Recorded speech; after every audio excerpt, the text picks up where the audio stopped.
a UEFA ou a Associação da Ásia.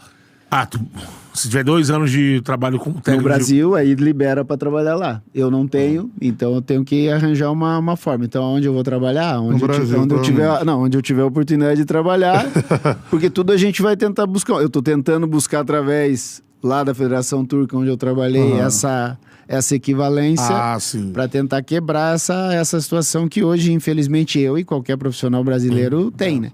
Então, por exemplo, o Felipe, eu não sei com qual licença ele está dirigindo. Eu lembro do Felipe estudando na CBF. Se ele estiver dirigindo com a brasileira, para ele dirigir fora, ele tem que cumprir esses 2 anos que ele já está fazendo com o trabalho tem que ser do time tem que ser principal, né? Tem uma discussão se é Série A ou Série B, mas tem que ter esses trabalhos. Você resolve isso fazendo um curso da UEFA também? Também, mas aí eu tenho que recomeçar a fazer lá do início. Quer dizer, eu tenho que voltar todo esse processo para poder ter a licença da Europa. Agora, tu teve no Sub-20. Aí isso é uma coisa que me incomoda, porque pra mim a gente não produz tantos craques como você foi hoje em dia. Né? Se a gente for pensar, por exemplo, a gente fala, o Alex não foi pra Copa. Olha a quantidade de meias esquerdas, por exemplo, craques. A gente, Jalminha tava no elenco, acabou não indo também. Você, Ronaldinho... Mas esse não era craque, esse era um negócio assim... né? Esse era gênio, era acima do... Acho que vocês estão na prateleira. Sim, o Deja era um negócio assustador. É monstruoso. Então, vamos entrar aí, cara. Desses 10, assim, eu vi uma frase sua sobre isso, queria que você comentasse aqui. A gente tinha esses 10 clássicos, né? Assim, que eu cresci vendo. Cara, pra mim a principal diferença é o seguinte: o Djalminha foi montado pra jogar no Flamengo. Eu fui montado pra jogar no Curitiba. O Diego foi montado pra jogar no Santos. Os jogadores chegavam nos clubes e os clubes faziam... O jogador era treinado, ele era preparado pra subir do infantil pro juvenil, do juvenil pro juniores, do juniores pro principal, pra jogar no time principal. Hoje existe mercado.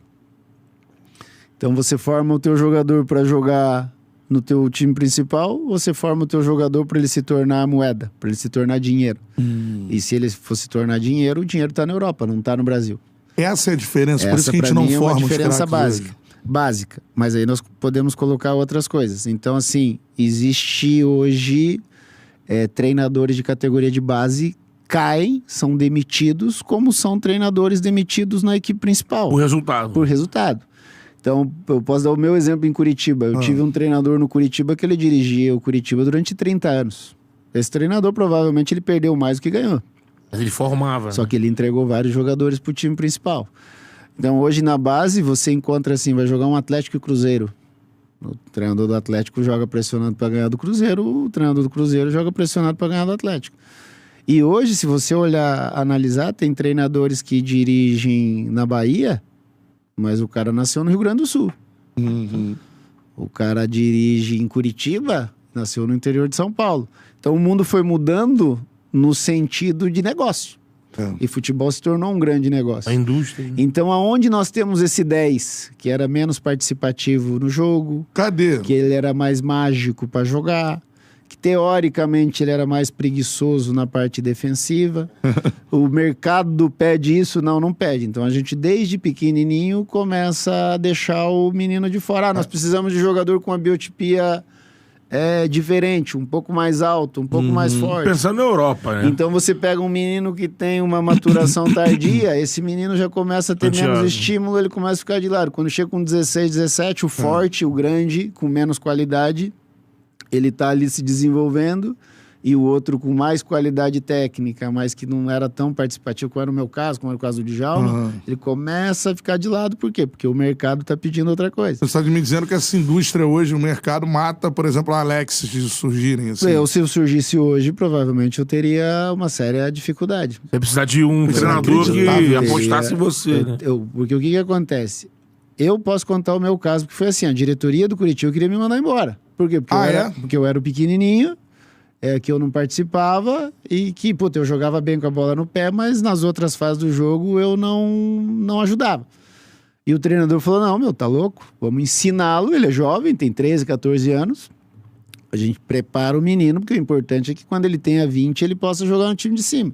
Eu consegui furar umas filas e com 17 eu tava jogando.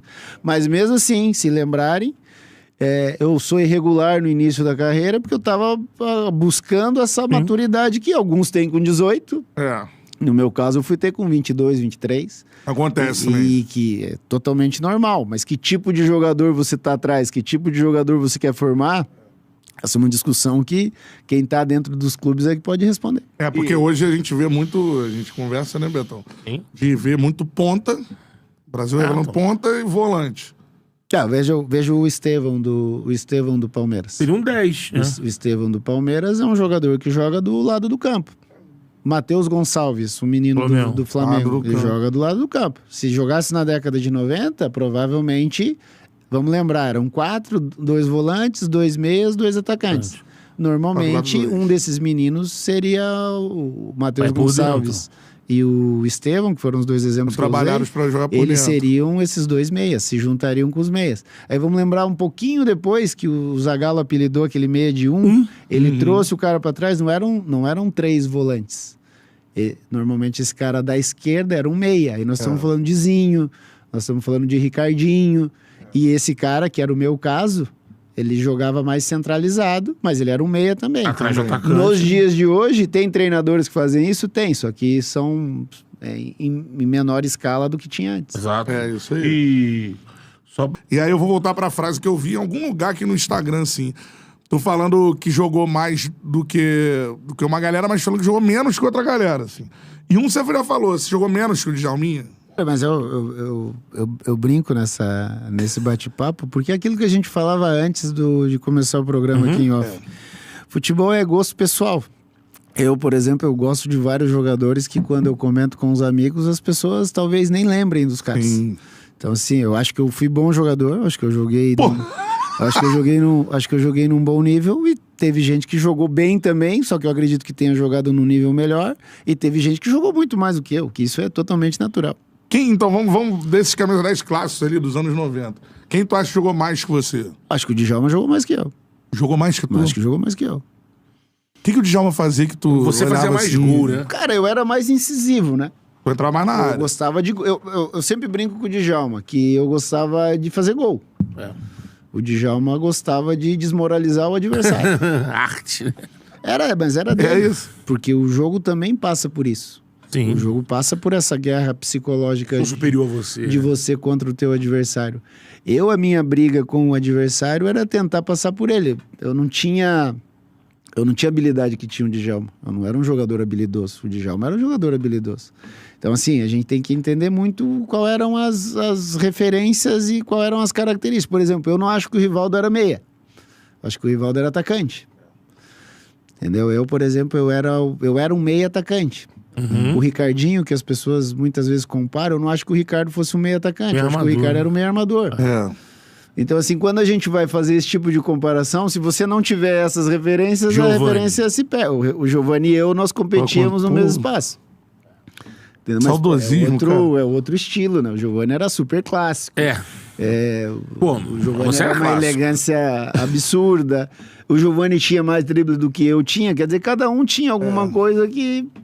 Eu acho assim, o principal, se a gente pegar os três, eu, Giovani e Djalma, é que nós éramos técnicos e fisicamente a gente não era tão bom quanto outros eram. Porque a parte física muda muito o que o jogador vai fazer dentro do campo. Então, eu sempre uso o exemplo do Gaúcho. O Gaúcho, ele era tão gênio com a bola, mas o Djalma também era. Sim. Só que a hora que a gente entrava na inteligência do jogo, o Djalma também tinha a mesma inteligência que tinha o Ronaldo. Só que na hora que entrava pra explosão física, era um atropelo. O Ronaldo fisicamente então, era... assim, o Ronaldinho Gaúcho tem um lance dele na Espanha que ele dá 3 chapéus no cara. Então vai vir alguém e vai falar assim, esse é um lance de habilidade pura. Só que é um lance que você tem que ter uma força física absurda pra fazer aquele movimento. Eu jamais daria 3 chapéus, porque no segundo a minha perna já estaria queimando. E a do Gaúcho estava inteira ainda, porque fisicamente ele era super dotado. Isso que a gente... Mas você dava um bem dado. Mas isso que a gente aprendeu aqui. Né? Eu não me ligava que o Ronaldinho fisicamente... Um monstro. É que você olha a habilidade, óbvio. Um monstro. Mas física, todo mundo que jogou com ele fala que ele fisicamente era outra parada. Um monstro. Você não derrubava o cara. Ele não se cansava. Então, por exemplo, o gol que o Ronaldo pega do meio campo e leva até dentro do gol contra o Real Madrid, eu jamais faria. O Kaká faria. O de Rush. O Kaká faria. Falando de características. Eu tô falando eu tô falando sobre a característica de cada um. Então, isso dá diferença. Então, o Djalminha, por exemplo, que a gente tá citando de exemplo aqui, ele até pode fazer um gol carregando todo mundo. Só que não é no arraste, é no drible. É no molejo, é no balanço.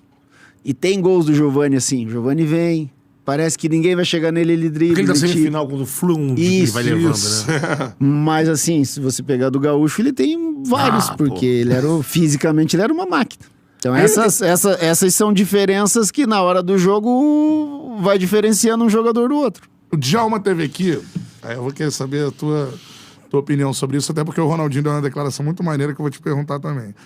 Mas o Djalma teve aqui e falou assim, pra mim, no auge, aí já comparou com o Messi, que é o outro... Entre ele e o Messi. O auge do Ronaldo, ele acha que ninguém teve, assim, desses caras de agora aí. É de magia, de encantamento. O que tu acha? Então, mas de novo, isso é gosto pessoal. Eu, por exemplo, quando as pessoas vão discutir futebol e colocam o Zico na discussão, eu falo, acabou a discussão, porque eu não discuto. Porque o meu encantamento pelo que o Zico jogou, pelo que o Zico representava pra mim, criança, e depois observando e jogando futebol, a discussão acaba. É o teu grande ídolo. Zico fazia tudo isso aí que você tá falando, né? Quando eu falo assim, o que o Messi faz, o Zico faz, quem não viu fala assim, é loucura. Quem viu já começa, de repente vamos analisar aqui e tal. Porque é gosto pessoal. O Djalma é apaixonado pelo auge do Ronaldo. Isso ele já deixou isso claro. Eu também sou. Eu acho que o auge do Ronaldo foi espetacular. Eu não crio muita comparação, porque o Messi joga da forma dele, sei lá quantos 15 anos. É isso que a galera defende. E eu não sei qual é o auge do Messi. Entendeu? Essa e outra, ele é um cara tão especial porque ele joga de forma diferente. Ele foi permitido a ele, num futebol tão físico, ele jogar caminhando o tempo todo. Foi permitido, deram essa permissão a ele, e ele prova ao contrário que ele consegue jogar dessa forma. Então, acho que eu já tive essa discussão com o Djalma. Eu, particularmente, eu não consigo fazer essa comparação. Destacar, né? Mas o auge do Ronaldo é algo maravilhoso e o Messi jogando é espetacular. E tu viu... Você conhece o Ronaldo desde sub-20 e tudo mais, desde antes, E ele falou recentemente que você... O cara que fez a melhor tabela com ele, ou que entendia mais o jogo dele, era você. Se eu não precisasse explodir com ele, sim. até ele explodir. Até ele explodir. Não, o que acontece... Mas tu viu essa declaração? O que acontece é o seguinte, eu raciocinava como ele. E a gente brincava. Vamos nos procurar dentro do campo. Quando tiver um terceiro, depende quem é o terceiro, se o terceiro vai nos acompanhar ou não. Difícil, né? Porque, vamos lembrar de novo, sobre característica de jogador. Se você tem um 9 que acompanha, eu vou dar o exemplo do Palmeiras, às vezes que o Djalma jogava. Jogava Djalma, Miller, Luizão e Rivaldo. O Luizão não precisava acompanhar os caras. O Luizão só precisava da última bola. Terminal, né? Então, toda bola que o Djalma procurava associativo não era o Rivaldo. Porque o Rivaldo ia terminar a jogada. Se o Djalma quisesse jogar associativo, ele ia procurar o Miller. Pra cacete. Que é genial, né? Mas, por isso, as características, os caras vão casando uma característica com a outra. Então, o Ronaldinho Gaúcho e eu, quando a gente começou a jogar junto, a gente falava muito sobre isso. Quando é jogo associativo, vamos entre nós. Quando nós vamos buscar outra coisa, aí nós vamos buscar outro jogador. Que eu acho que é o poder de decisão do jogador quando tá no campo. Aí não tem treinador, não tem nada disso. É uma decisão que os jogadores dentro do campo assumem aquilo e vão fazer. Você citou, a gente falou aqui, Giovani, Alex, Djalminha. Onde entra o Raí nessa história? Então, assim, mas de meias, assim. O Raí é antes da gente, né? Sim. O Raí, acho que o Giovani e o Djalma, pela idade, enfrentaram mais. Eu enfrentei pouco o Raí, né? Quando eu chego, o Raí já tá no final da carreira dele. 98 ele volta pra... Mas o Raí é isso, né? Inteligência absurda, raciocínio muito rápido. Ele era o meia atacante, jogava... E aí no São Paulo do Telê, era pior de marcar, porque não tinha 9, né? O 9 era o Palhinha, que também passeava, que é outro que pouca gente fala que era... Eu ia citar o Palhinha aqui. O Palhinha entra naqueles caras que eu falei antes do programa ali em off pra você. A gente fala o Palhinha um dia desse deu uma entrevista, falou que ele era o melhor jogador daquele São Paulo. Aí eu tava lendo os comentários, muita gente falando que ele era louco. Não é tanta loucura assim. Palhinha assim, porque ele jogava demais. Infelizmente no Flamengo ele jogou num outro momento, mas pô... O período do Palhinha no São Paulo e depois no Cruzeiro... Campeão no 97. Ele joga muita bola. E aí o Miller jogava muita bola, o Raí jogava muita bola, o São Paulo fez o que fez. Mas o Raí era esse meio, de muita força, de muita chegada na área, de muita explosão. Acho que o Raí poderia até se trabalhar, jogar um pouco mais atrás, que varia do que o treinador deseja. Jogou bola no PSG também. Não, jogou bola sempre. Desde o Botafogo de Ribeirão, ele jogou bola sempre. Só deu ruim na Copa, né, cara? Cara, ele não deu ruim. Ele fez um jogo ruim, o Zagallo... 7 jogos tinha, o Zagallo resolveu tirar, entrou com o Mazinho pra resolver o problema. Mas o Raí jogava muita bola.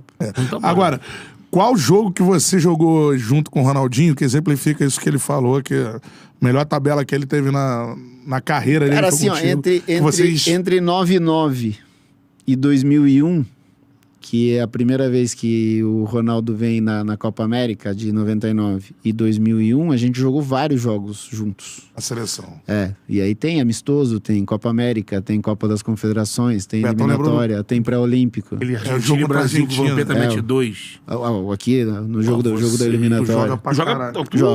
Jogo muito bem. Eu acho que ele tá nesse jogo também, Ronaldo. Também. Acho que quando ele tá dando a entrevista, eu vi porque quando ele fala isso das tabelas com você, ilustram... Com esse jogo. Você tabelando. E esse jogo é louco, porque a gente joga sem 9, né? Sim. Sem 9. Você tá usando a camisa 9? Eu jogo com a camisa 9. Mesmo? Você joga com a 9, cara. Porque o Vanderlei escala, se eu não tô salvo um engano, ou Emerson ou Sampaio, não vou lembrar, eles podem até buscar aí, mas é Emerson ou Sampaio. Acho eu que é o Emerson. Vampeta, Zé Roberto, Rivaldo, eu e Ronaldo. Esse é o time daquela noite. Caraca, Vampeta, calma aí. Vampeta, Zé Roberto, Rivaldo, Alex e Ronaldo, mano. Meio inspirado em 70, assim.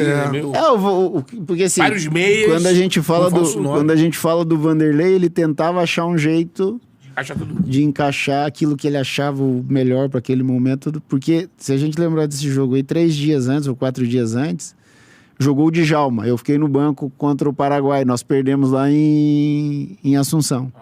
Aí quando veio pra cá, pro jogo do Morumbi, ele faz algumas alterações e eu entro. Não jogou ali desse miolinho ali, como você jogou? Mas que pro Djalma era mais difícil. Pra mim era mais tranquilo. De novo, pelas poucas características. Você saía, os caras afundavam, você metia de bola. Porque o Argentina do Bielsa jogava com 3 zagueiros, né? E eles faziam umas perseguições assim. O Ronaldo mexia, eu mexia, e o Zé e o Vamp conseguiam se ocupar bem dos espaços. E o Rivaldo, todo mundo naquele período tinha uma preocupação absurda com ele, porque ele era muito decisivo. Era do mundo. Então, assim, naquela noite a ideia do Vanderlei funcionou bem. Você acha o Rivaldo subvalorizado? Por quem? Pela grande mídia. Então, mas a grande mídia é aquilo que... Aonde você tá, onde eu vou, o Rivaldo é super valorizado. Né? Onde eu vou, na minha frente, ninguém vai falar mal do Rivaldo. Porque o Rivaldo jogou muita bola. Isso aí é... Então, assim, aquilo que a gente conversou aqui em off. Tem jogadores que eles estão na mídia, tem jogadores que eles são muito falados. Hoje a internet tem um peso muito grande em cima disso. Mas se a gente juntar uma turma aí numa pelada de jogadores, numa pelada de gente que viu a carreira do Rivaldo desde de Recife... É impossível achar que o Rivaldo não tenha jogado no mais alto nível. O Rivaldo é espetacular. Se tivesse que tirar um dos 3 da Copa de 2002 pra botar o Neymar, saiu o Rivaldo? Naquele momento, acho que não sairia o Rivaldo, não. Não, né? Naquele momento. Eu tô falando isso e não condeno o Neymar, que acho que o Neymar só escondeu o Romário. De forma nenhuma. Ele até fala assim, nossa, que beijo. Assim, olhando, eu participei daquilo, né? Eu participei do início até o final. Era difícil tirar o Rivaldo. Porque, de novo, a gente tem que olhar lá para trás. Acaba a Copa da França, o Vanderlei assume. Do Vanderlei assumir até o Felipe ser campeão do mundo, teve Candinho e teve Emerson Leão de treinador. Teve Copa América, Copa das Confederações, amistoso, o Rivaldo participou de a maioria dos jogos. Tudo. O Gaúcho tinha problemas com a situação do Paris, o Ronaldo tinha o problema da lesão dele. Então, assim, tirar o rival naquele momento era algo muito difícil, porque o rival estava jogando um absurdo. Um absurdo. Agora, desses jogos, você falou do... Você e Ronaldinho. Aí você falou, citou esse período de 99 a 2001. Elenca uns 2 ou 3 jogos, então, assim. O Brasil e Argentina, esse do Morumbi. Brasil e Argentina do Pré-Olímpico. Brasil 4, Alemanha 0 na Copa das Confederações. Eu brinco sempre, a gente é de um período que ganhava 4-0 da Alemanha. Essa é de 2001? 2001, na Copa das Confederações. Nós empatamos um jogo com a Turquia na Copa das Confederações, 2-2, que foi...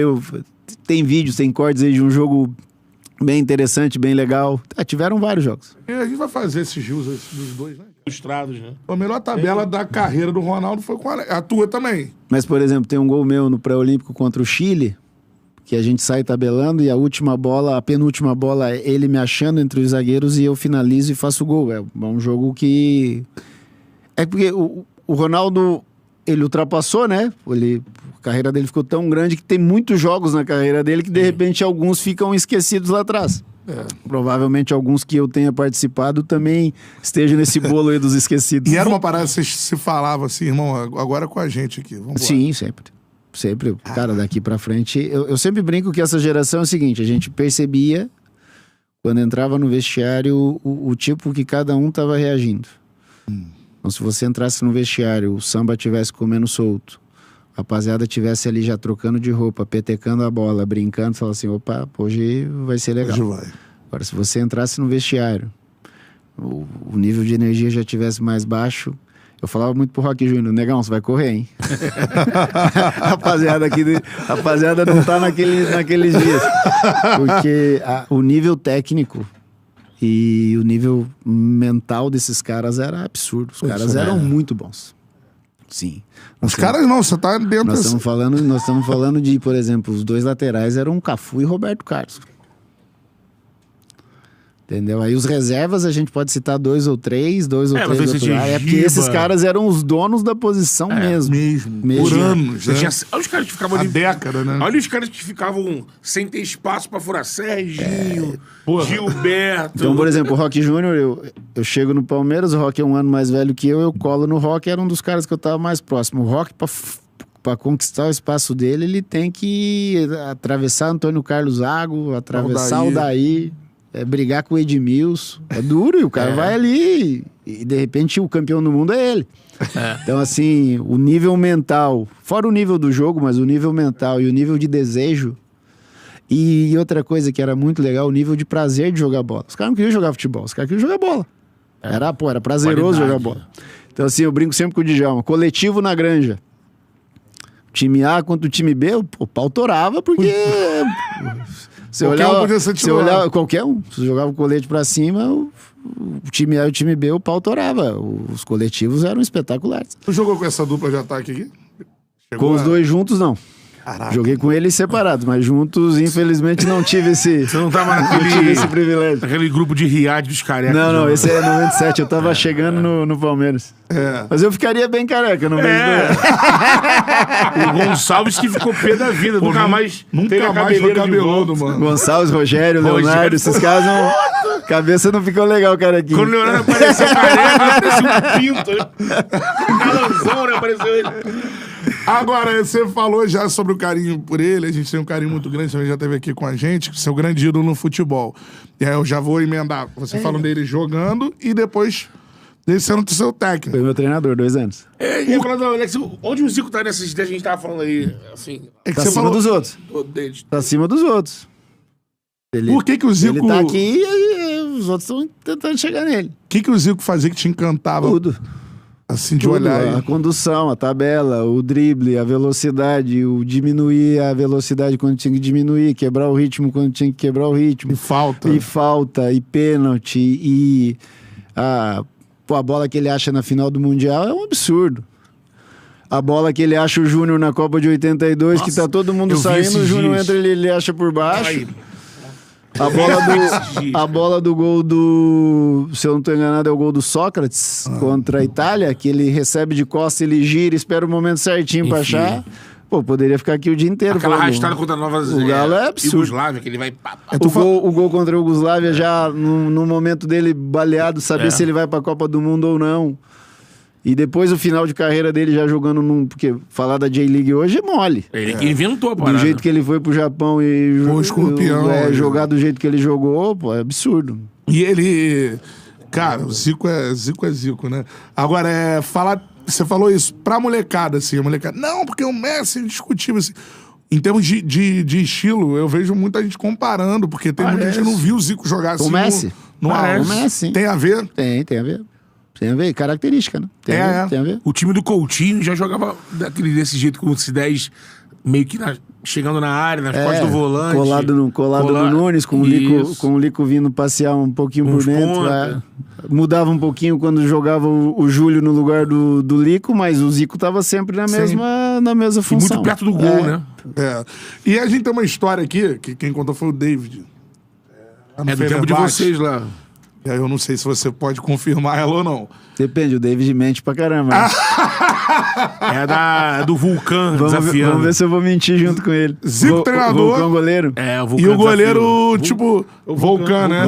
Vulcã de Milão. Meio que falou, pô, esse cara aí joga mesmo. Não, o que acontece é o seguinte, quando de novo, essa coisa de você olhar pro passado e não respeitar o passado, né?